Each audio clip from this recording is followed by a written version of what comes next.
Hello, I'm here discussing some recent observations of the sun. We have here a comet streaking towards the sun and a large explosion coming from uh, the sun. So if you look back at some of the mythology and times of the Egyptian mythos, they worship the solar disk as God.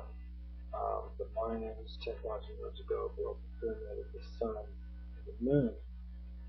Um, our sun, although worshipped as a god in ancient times, you could even say that maybe the Bible is talking about the sun being God itself. Our sun is a minor player in the galaxy. In 2012, the sun aligns with the center of the galaxy.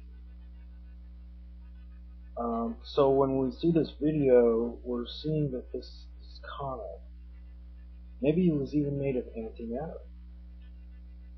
Okay, I mean, it causes a huge explosion on the sun. This comet, you can see it right here.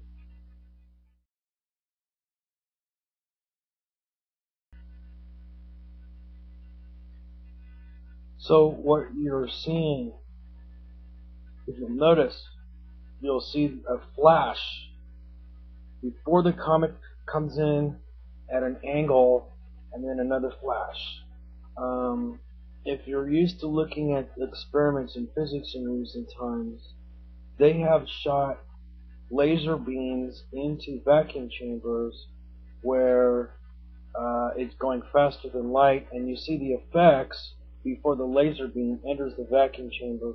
Finally, the laser beam enters the vacuum chamber, and then you see more effects. So what you have is this comet is a laboratory, if you will. Components of that comet had tachyons, okay, associated with them.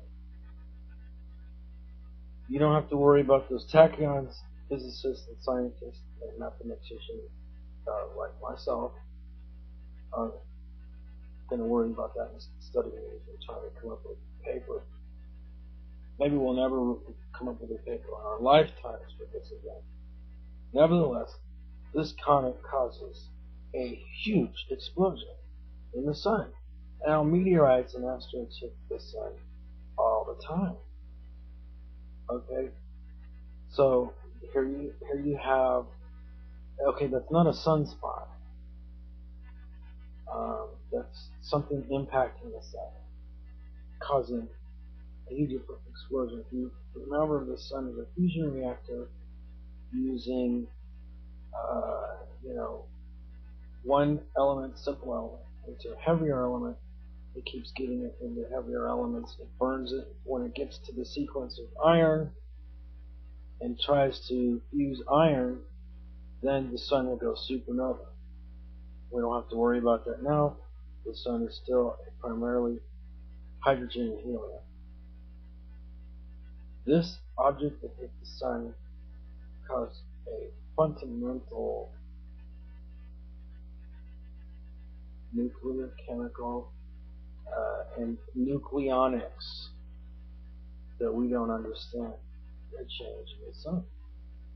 Okay. Biblical apocalyptic type of changes in the sun. Our solar system and possibly every planet in our solar